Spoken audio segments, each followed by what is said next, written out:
Varicose veins తో బాధపడుతున్నారా? భారతదేశంలోనే బెస్ట్ ట్రీట్మెంట్ అందించే ఏకైక హాస్పిటల్ ఏవిస్. నమస్తే రమ్మగారు. నమస్తే జయ. రమ్మగారు, ఏదైనా మంచి చందమామ కథ చెప్తారా? పూర్వం అట ఉజ్జయిని నగరంలో గుంజయుడని ఒక ఏకాకి మనిషి ఒకతను ఉండేవాడు.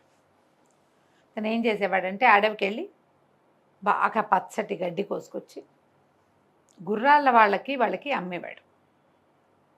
అమ్మితే రోజు 2.5 అణాల డబ్బులు వచ్చేవాడు. అప్పట్లో అణాలు, అర్ధనాలు, కాణీలు, బేడ, దమ్మిడి అలా ఉండేవి కదా. 2.5 అణాలు ఇచ్చేవాళ్ళు. ఇతను ఏం చేసేవాట, ఒక పాతకాలపు బిందె ఒకటి ఉంటే అతని దగ్గర దానికి ఒక గుడ్డ కట్టి దానికి ఒక చిన్న కంత పెట్టి ఒక అర్ధన అందులో వేసేవాడు, దాచేవాడు అనమాట.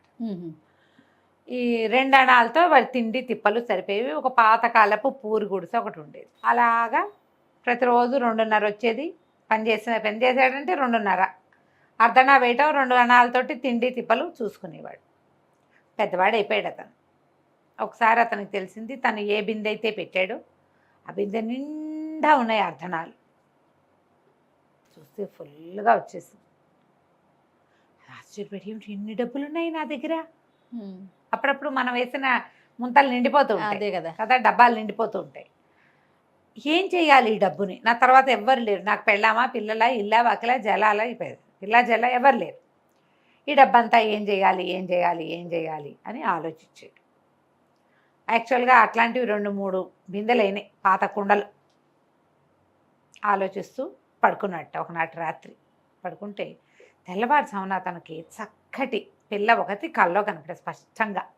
ఒక అందమైన అమ్మాయి, ఒక 16-17 సంవత్సరాల పిల్ల.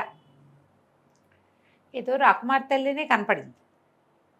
అన్నాడు పొద్దున అతనికి అనిపించింది, ఆహా, ఏనాడు స్త్రీలు కల్లోకి వచ్చి ఎరగనే నేను, ఇలాంటి కాలం ఎందుకు వచ్చింది అని ఆలోచించి ఏం చేశాడట, మొత్తం తన దగ్గర ఉన్న డబ్బులన్నీ అర్ధనాలు ఒక పెద్ద గోను సంచిలో పోసుకుని ఆ సంచి భుజాన్ని వేసుకుని ఒక నగల వర్తకుడి దగ్గరికి వెళ్ళాడు. మొత్తం ఆ సంచి ఆయన దగ్గర బోలిచ్చాడు. ఇంత మేర అయింది అది, ఇంత పెద్ద కుప్ప అయింది. అయ్యా, జీవితకాలం అంతా సంపాదించిన డబ్బులండి, వీటిని లెక్కింపించి ఏదైనా ఒక నగో నాణ్యమో ఇప్పించండి నాకు. సరేనన్నాడు వర్తకుడు. ఆ కాలంలో చిచ్చి పొమ్మంటాలు అలాంటివి లేవమ్మా, అందరు మనుషులు మంచివాళ్ళు. ఆయన 4 గుమస్తాలను పెట్టి వీటిని లెక్క పెట్టండి అంటే అన్నీ అర్ధనాలేగా, లెక్కపెట్టి మొత్తానికి ఇంత అమౌంట్ అని తేల్చారు. ఓ రోజంతా లెక్కెట్టి ఆయన ఏమన్నాడు, ఆ సాయంత్రానికి ఆ వర్తకుడు కొన్ని రత్నహారాలు, కొన్ని కంకణాలు, రత్నాలు పొదిగినవి తీసుకొచ్చి పెట్టాడు. ఇవి వస్తాయి, వీటిలలో ఏదైనా ఒకటి తీసుకో నువ్వు ఈ డబ్బులకి అంటే. ఆయన ఒక పెద్ద కంకణం సింగిల్ హ్యాండ్ వేసుకుని, మనకి ఇప్పుడు వస్తున్నాయిగా ఇట్లా వేసుకునేది, దాని నిండా వజ్రాలు, కెంపులు తాపిన ఒక వస్తువుని తీసుకున్నాడు. సరే, నగల వర్తకుడికి టాటా చెప్పేసి ఈ వస్తువును గుడ్డలో మూట కట్టుకుని ఒక వర్తకుడి దగ్గరికి వెళ్ళాడు. ఈ వర్తకుడు ఏమిటి, ఈయన రకరకాల వస్తువులు తీసుకుని నౌకా వ్యాపారంలో తిరుగుతూ ఉంటాడు. ఆయన దగ్గరికి వెళ్ళి, అయ్యా, ఒక మహాసౌందర్యవతి 16-17 ఏళ్ల కన్యామణి ఎవరైనా మీ ఎరికన ఉందా? మీరు ఇన్ని దేశాలు తిరుగుతారు కదా అంటే, లేకపోవటం ఏమిటి, సౌగర దేశపు రాజకుమార్తెకి 16-17 పిల్ల, చాలా అందగత్తె. ఆవిడని అమ్మాయిని గురించి చాలా ప్రత్యేకంగా చెప్పుకుంటారు, చాలా బుద్ధిమంతురాలంటే. ఇతను ఏం చేశాడు, ఆ కంకణం తీసి ఆయన చేతిలో పెట్టాడు. ఆ అమ్మాయికి ఈ వస్తువు ఇవ్వండి, నేను ఇచ్చినట్టు చెప్పద్దు, నా పేరక్కర్లా, ఇచ్చేయండి బహుమతిగా ఆ పాపకి అని చెప్పాడు. ఇతను ఒప్పుకున్నాడు. ఈ వర్తకుడు ఒప్పుకొని బయలుదేరి వెళ్ళాడు. 3 నెలల్లోనో 4 నెలలకో సౌగోర దేశం చేరాడు. చేరాక యువరాణికి, ఇప్పుడు ఈ వర్తకులు పై ఊళ్ళ నుంచి వచ్చేవాళ్ళు తెస్తారు నగలు, నాణ్యాలు, కొన్ని చీనంబరాలు, తర్వాత ఏమో సుగంధ ద్రవ్యాలు, రాళ్ళు, రప్పలు, నగలు, నాణ్యాలు పట్టుకెళ్లే వాళ్ళు కూడా ఉంటారు. వర్తకుడు వస్తానని కబురు పెడితే ఆ సౌగోర దేశపు యువరాణి సరేనని ఈయన ఈ వస్త్రంలో చుట్టున్న ఈ కంకణాన్ని ఆ అమ్మాయికి బహుమతిగా ఇచ్చాడు. మీకు బహుమతిగా ఒకళ్ళు పంపించారంటే ఆవిడ ఆశ్చర్యపోయింది. అదేమిటి, ఎంత బాగుందో అని తీసి చేతికేసుకుంటే కరెక్ట్గా అమరింది. అతను 16-17 ఏళ్ళ అమ్మాయికి పట్టాలనే కొన్నాడు దాన్ని. పిల్లకి చక్కగా సరిపోయింది, ఎంతో బాగుంది, ఇలాంటిది ఎప్పటి నుంచో చేయిద్దాం అనుకుంటున్నా, మోడల్ సరైంది దొరక్క మానేశాను, నాకు అచ్చుగా నేను ఎట్టాడిది ఊహించానో అట్టాడితే తెచ్చావు. ఆయన ఎవరు, మహానుభావుడు అంటే, పేరెందుకమ్మా, ఎవరో అజ్ఞాత వ్యక్తి అనుకోండి, మీకు బహుమతిగా పంపించమన్నారు, ఇవ్వమన్నారు, ఇచ్చాను అంతేనన్నాడు. ఏమైంది అదేమిటి అట్లా ఎట్లా తీసుకుంటాం, ఏదైనా ఒక గిఫ్ట్ వస్తే వాళ్ళకి ఏమైనా ఇవ్వద్దు, ఏదైనా ఇస్తానని బలవంత పెట్టి చీనాంబరాలట ఒక ఒంటె మోయగలిగినన్ని చీనాంబరాలతోటి ఒంటెని ఇతనికి ఇచ్చింది. చీనాంబరాలంటే వస్త్రాలు, పట్టుబట్టలు. చీనాంబరాలు అంటారు. చీనీ అంటే చైనీస్ అనమాట, చైనా సిల్క్. ఓకే. ఇచ్చింది. ఇచ్చి వర్తకుడికి కొంత డబ్బు ఇచ్చింది, ఇవి పట్టుకెళ్తాను, ఇది ఆయనకు అప్పచెప్పేవాడు. ఈ వర్తకుడు 3 నెలలు ప్రయాణం చేసి వచ్చి గుంజేయుడి దగ్గర పెట్టాడు అవి ఉంటేనే ఆ బట్టల్ని. గుంజేయుడు నిర్ఘాంతపడి, నేనేం చేసుకుంటానయ్యా, గడ్డి కోసుకొచ్చేవాడిని ముసలాన్ని, ఈ బట్టలన్నీ నేనేం చేసుకుంటా అంటే చొక్కాలు కుడితే బాగుంటాయి, అంగరఖాలు కుడితే బాగుంటాయి ఈ బట్టలతోటి అని చెప్పాడు వర్తకుడు. ఇతను అన్నాడు, అయితే అట్లాంటి బట్టలు వేసుకోగలిగేవాడు ఎవడైనా మంచివాడు ఉన్నాడని నీ దృష్టిలో అంటే, ఆ లేకేమి, దక్షిణాపథంలో ఇంట్లో మన విదర్భ రాజ్యానికి చెందిన రాజకుమారుడు, ఆయన భలే అందగాడు, ఆయన బట్టలు ఎంత బాగుంటాయో, ఆయనకైతే ఈ బట్టలు బాగుంటాయి అన్నాడు. ఇకనేమి ఈ బట్టలు తీసిపోయి ఆయనకి ఇచ్చి, ఎవరిచ్చారో చెప్పద్దంతే, అంతకంటే ఏముంది ఆనంగానే ఒప్పుకున్నాడు. మళ్ళీ అతను బయలుదేరి వ్యాపారస్తుడు వెళ్ళేటప్పుడు విదర్భ రాజ్యానికి వెళ్ళి విదర్భ రాజకుమారుడికి ఈ ఒంటి మీద ఉన్న వస్త్రాలన్నీ ఆయనకి ఇచ్చాడు. ఆయన వస్త్రాలన్నీ చూసుకుని ఆశ్చర్యపోయి, అబ్బో ఎప్పటి నుంచో ఇవి తెప్పించాలని చూస్తున్నాము, నువ్వు భలే తెచ్చావు, ఎవరు పంపారు అంటే, ఎవరోనండి, వాళ్ళు పేదగా పేరు చెప్పడానికి ఇష్టపడలేదు, తీసుకోండి పర్వాలేదా. ఆయన అట్లా ఎట్లా తీసుకుంటాము, ఎవరివైనా వస్తువులు అలా బాగోదు, మరి చూద్దాం అని ఓ పూట చూసి టైలర్లను పిలిచి ఆ బట్టలు కుట్టించి ఎంతో బాగున్నాయని ఈ వ్యాపారస్తుడికి 12 ఉత్తమ జాతి అశ్వాలను ఇచ్చాడు, ఆయనకి అప్పచెప్పాను. ఆ గుర్రాలని ఎక్కించుకుని పడవ మీద వ్యాపారస్తుడు మళ్ళీ ఉజ్జయినికి వచ్చాడు. గుంజేయుడి ముందు పెట్టాడు. నేనేం చేసుకుంటానయ్యా గుర్రాలు అన్నాడు. గుర్రాలకి గడ్డి కోసుకొచ్చేవాడిని నేను, ఇన్ని గుర్రాలు నేనేం చేసుకుంటా. సరే ఓ పని చేయి, ఉత్తమ జాతి అశ్వాలు మళ్ళీ అవి మామూలు కాదు, 2 గుర్రాలు నువ్వు ఉంచుకుని 10 గుర్రాలని సౌగోర దేశపు యువరానికి ఇవ్వు. మళ్ళీ గుర్రాలు మోసుకుపోయాడు వ్యాపారస్తుడు. మళ్ళా వచ్చినాయి, ఆవిడకి కంకణం వచ్చి ఇప్పుడు 10 బ్రహ్మాండమైన గుర్రాలు వచ్చినాయి. గుర్రాలు చూసేసరికి ఆశ్చర్యపోయింది, వాళ్ళకు తక్కువ, సౌగోర దేశంలో గుర్రాలు తక్కువ, చాలా కాస్ట్లీ, వాళ్ళు కొనుక్కుంటారు. సూపర్ గుర్రాలు ఇవి, విదర్భ రాజ్యం నుంచి వచ్చిన గుర్రాలంటే మామూలు కాదు. ఆవిడ ఆశ్చర్యపోయింది, ఇదేమిటి నాకు అంతఃపురానికి రక్షణగా పంపించారు ఎవరో. ఆవిడ చాలా సంతోషించి ఏం చేసింది, మళ్ళీ ఏవో ఒంటెల మీద అవి మోయగలిగినంత వెండి ఓ 10 ఒంటెల్ని ఇచ్చింది. అక్కడ సౌగోరంలో ఒంటెలు ఉంటాయి, వెండి ఎంత వెండో మొత్తం అంతా మళ్ళీ పడవెక్కింది. మళ్ళీ గుంజేయుడి దగ్గరకు వచ్చినాయి అవి. మనకెందుకు అనేసరికల్లా వ్యాపారస్తుడు అన్నాడు, ఆవిడ నాకు దారి ఖర్చులకి డబ్బిచ్చిందయ్యా యువరాణి, నువ్వేమో చెప్పద్దంటావు, ఇప్పుడు ఏం చేయమన్నావు అనేసరికల్లా, చేయటానికి ఏముంది, ఆల్రెడీ చేసావు కదా, విదర్భ రాజకుమారుడికి పంపే, వీటిని 2 ఉంచుకో నువ్వు అంటే 2 ఒంటెలు, వాటి మీద ఉన్న వెండి వ్యాపారస్తులు తన దారి బత్తానికి ఉంచుకుని మిగిలిన 14 16 ఒంటెలు, ఆవిడ 20 ఒంటెలు ఇచ్చింది, 20 కాదు 60 ఒంటెలు ఇచ్చింది, ఈయన 2 ఒంటెలు ఉంచుకుని 58 ఒంటెలు తీసుకుపోయి విదర్భ రాజ్యంలో అప్పచెప్పాడు.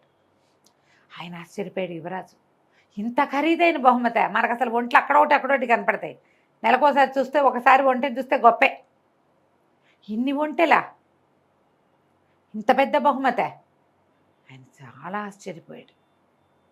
ఈసారి ఏం చేశాడంటే, ఇంత బహుమతి తీసుకుని వీళ్ళు ఏమనుకుంటున్నారు, అంతకుముందు రాజకుమార్తె తండ్రికి చెప్పింది, ఇలా ఒక బహుమతి పంపించారు, మళ్ళీ ఇవి వచ్చినాయి, ఇప్పుడు ఏం చేయాలో తెలియటం లేదు అంటే, రాజుగారు ఏమన్నాడు, వదిలించుకోవాలి ఈ బహుమతులు ఇచ్చేవాళ్ళని, లేకపోతే వాళ్ళు ఒకటిస్తే మనం 4 ఇవ్వాలి, అందుకని ఆయన ఆ మాట చెప్పాడు. ఈ విదర్భ రాజకుమారుడికి అర్థం కాలేదు, ఇంత ఖరీదైన బహుమతులు వస్తున్నాయి, ఇంకా గ్రాండ్గా ఇచ్చేసి ఈ బహుమతుల పరంపర ఆపుదామనుకున్నాడు ఆయన. బ్రహ్మాండమైన గుర్రాలు 10, మళ్ళీ ఓ ఒంటెలో 10, అక్కడి నుంచి ఓ 10 ఏనుగులు, ఆ ఏనుగుల మీద బ్రహ్మాండమైన ఇవేశాడు, ఏమంటారు మన పైన హౌదాలు ఎత్తుతారు కదా, హౌదా ఎత్తటం అంటారు, ఏనుగు మీద అంబారి, ఆ అంబారి మీద నుంచి ఇట్లా ముత్యాల సరాలు జాలువారుతూ చక్కగా అలంకరించినటువంటి వీటికేమో గుర్రాల గిట్టలకు కూడా వెండి గిట్టలు పెట్టించాడు ఆయన, అవన్నీ ఇచ్చాడు. మొత్తం పైగా ఈ పంపించిన వాటన్నిటికీ పైన చీనాంబరాలు కప్పారు, అలంకారాలు, మెళ్ళో ఆభరణాలు, వాటికి వర్తకుడు అన్నీ మోసుకొచ్చి గుంజేటి దగ్గర పెట్టేసరికి ఏం చేయాలో తెలియలే గుంజేటికి. వీటన్నిటిని నేనేం చేసుకుంటానయ్యా, గుర్రాలు వచ్చాయి, మళ్ళీ ఒంటెలు వచ్చాయి, మళ్ళీ ఏనుగులు, సరే తలా 2 నువ్వు ఉంచుకో, మిగిలిన పట్టుకెళ్ళి రాజకుమార్తెకి ఇచ్చి అనగానే వ్యాపారస్తుడు ఒప్పుకోవాలి. అబ్బే అలా కుదరదు, ఇప్పటికి 3 సార్లు వెళ్ళా, ఆవిడ ఎవరిచ్చారని పీకేస్తోంది, ఎవరో అజ్ఞాత వ్యక్తి అని ఎన్నిసార్లు చెప్పను, ఈసారి వాళ్ళ మొహం చూడడానికి నాకు సిగ్గుగా ఉందయ్యా, వాళ్ళు మొహమాట పడుతున్నారు, ఎవరిచ్చారో చెప్పమని అడిగితే ఏం చెప్పాలి, మా ఊళ్ళో గడ్డి కోసుకునే ముసలి గుంజేయుడు ఇచ్చాడని చెప్పమంటావా మరి అనేసరికల్లా గుంజేయుడు ఆలోచించి, ఎందుకు ఇవి ఎక్కడి నుంచి తెచ్చావంటే విదర్భరాజుని, విదర్భరాజకుమారుడు ఇచ్చాడని చెప్పు, సరిపోతుందిగా, మన పేరు ఎందుకు మధ్యలో అనగానే సరేనన్నాడు. ఈ మొత్తం ఏనుగులు, గుర్రాలు, ఒంట్లు, వీటి మీద ఉన్న వస్తువులు, నగలు, నాణ్యాలతో తీసుకుపోయి వ్యాపారస్తుడు సౌగౌర రాజ్యపు రాజకుమార్తెకి ప్రవేశపెట్టాడు. ఆవిడ పరమాశ్చర్యం పొందిన తండ్రిని పిలిచేసి, నాన్న ఇవన్నీ చూడని. ఆయన అవన్నీ చూసి ఎక్కడి నుంచి వచ్చాయి ఏమిటి అంటే, ముందే మాట్లాడుకున్నారుగా విదర్భ రాజకుమారుడని. విదర్భ రాజకుమారుడు అనగానే రాజుగారు ఆశ్చర్యపోయాడు. అమ్మాయి నాకు ఒకటి ఉందే, నీ పటాలు అందరికీ పంపాము పెళ్లి చూపుల కోసం, ఈ విదర్భ రాజకుమారుడు నిన్ను ప్రేమించి పెళ్లి చేసుకుందాం అనుకుంటున్నాడు, డైరెక్ట్గా కబురు చేస్తే మనం కాదన్నామనుకో, ఒకవేళ విదర్భ మనకు దూరం, కాదన్నామనుకో పరువు పోతుంది, అందుకని కాదనలేని స్థితి కల్పించడం కోసం ఈ వస్తువులన్నీ పంపిస్తున్నాడు. ఆలోచించుకున్నారు. ఇప్పుడు మనం ఒక వస్తువు చూస్తే దాని మీద మనకు ఐడియాలు వస్తాయి, మన ప్రకారం కదా మనం ఆలోచించుకుంటాం.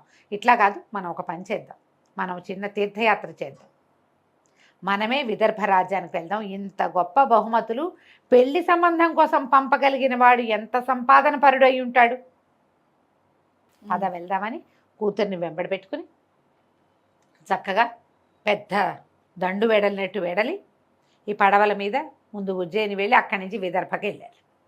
విదర్భ రాజ్యానికి వెళ్తే ఫలానా సౌగౌర రాజ్యపు రాజుగారు ఊళ్ళోకి వచ్చాడు అనగానే విదర్భ రాజుగారు ఎదురెళ్ళి పిలుచుకొచ్చాడు. పిలుచుకొస్తే ఆయన ఏమన్నాడు, మీ అబ్బాయి చాలా ప్రేమతోటి పెళ్లి సంబంధం కోసం ఇన్ని వస్తువులు పంపాడండి, మాకేం అభ్యంతరం లేదు, మా అమ్మాయిని కూడా తీసుకొచ్చారు, మీరు సరే అనుకుంటే పిల్లని చూసి పెళ్లి చేసుకోండి అన్నాడు. ఈ విదర్భరాజు గారికి తుది మొదలు అర్థం కాలే, ఏమిటి జరుగుతోంది ఇక్కడ. ఆ పిల్ల చిన్నపిల్ల కాబట్టి రాజకుమార్తె తండ్రికి చెప్పింది, రాకుమారుడు తన ప్రకారం తను చేసేసుకుంటాడు, మగపిల్లాడు కొంచెం స్వతంత్రిస్తాడు కదా. ఆయన ఆశ్చర్యపోయాడు, ఏమిటి మా రాజ్యం నుంచి మీకు బహుమతులు వచ్చాయా, మాకు వాసనైనా రాలేదు, మీ పిల్ల ఫోటోయే చూడలేదు మేమన్నారు. అన్నాక ఉండండి చూద్దామని కుమారుడిని పిలిచి ఈయన సౌగౌర రాజ్యపు రాజుగారు, ఈ అమ్మాయి వారి అమ్మాయి అనగానే ఆ అమ్మాయిని చూసేసరికి ఫ్లాట్ అయిపోయాడు రాజకుమారుడు. ఆ పిల్ల చాలా అందగత్తె, మరి గుంజేయుడు చూశాడు కల్లో అందగత్తె అయిన రాజకుమార్తెని. ఆ అమ్మాయిని చూసేసరికి కొంచెం మెత్తబడిపోయాడు. ఏమిటి నువ్వు ఏవో బహుమతులు పంపావుట, మరి వీళ్ళు ఆ బహుమతులు చూసుకునే పెళ్లి సంబంధం కోసం వచ్చారా నాయన అని తండ్రి చెప్పంగానే, బహుమతులు ముందు నాకొచ్చాయి అని చెప్పలేకపోయాడు ఆయన. అవునని చేసుకుంటాను పెళ్ళి, నాకేం అభ్యంతరం లేదన్నాడు. అయిందా, సౌగౌర రాజ్యపు రాజకుమార్తెకి విదర్భ రాజకుమారుడికి ధూమ్ధామ్గా పెళ్ళైపోయింది. నువ్వు అవి పంపావు, నేను ఇవి పంపాను, నేను ఇవి పంపించాక నువ్వు అవి పంపావు అని ఇద్దరు మాట్లాడుకున్నారు. చివరికి వాళ్ళకి తెలిసిందేమిటి, ఈ సిల్సిలా తాము మొదలుపెట్టింది కాదు, మొదట ఎవరో మొదలుపెట్టారు. ఆ మొదలుపెట్టిన వాడెవరో ఆవిడికి తెలీదు, ఈయనకి తెలీదు. వీళ్ళిద్దరి పెళ్ళికి రాయబారిగా మధ్యలో పనిచేసిన ముసలి గుంజేయుడు మాత్రం గడ్డి కోసుకుంటూ ఇప్పటికీ అర్ధనాలు పోగేసుకుంటూనే ఉన్నాడు. ఆ వ్యాపారస్తులు ఎప్పుడూ మళ్ళీ వీళ్ళని కలవల, ఏమీ లేవు వాళ్ళ దగ్గరికి వెళ్ళేందుకు. వ్యాపారస్తులు ఎవరు, వీళ్ళకి ఆ ఊరికి రోజు వస్తూనే ఉంటారు వ్యాపారులు, వీళ్ళకి ఏం తెలుసు. వాళ్ళిద్దరూ పెళ్లి చేసుకున్నారు. వాళ్ళిద్దరి రాజ్యాల మధ్య పడవలు అవి తిరుగుతుండే. తర్వాత ఎప్పుడో చాలా కాలం తర్వాత వాళ్ళు తెలుసుకుని ఉండొచ్చు. కానీ గుంజేయుడికి మాత్రం తన వల్ల ఇలా వివాహం జరిగిందని ఎప్పటికీ తెలిసే అవకాశం లేదు. అలాగే జరుగుతాయి పెళ్ళిళ్ళు, ఎవరో ఒక కారణం అవుతారు, అలా అవుతుంది కథ కంచికి మనం ఇంటికి. బాగుందండి. నమస్తే.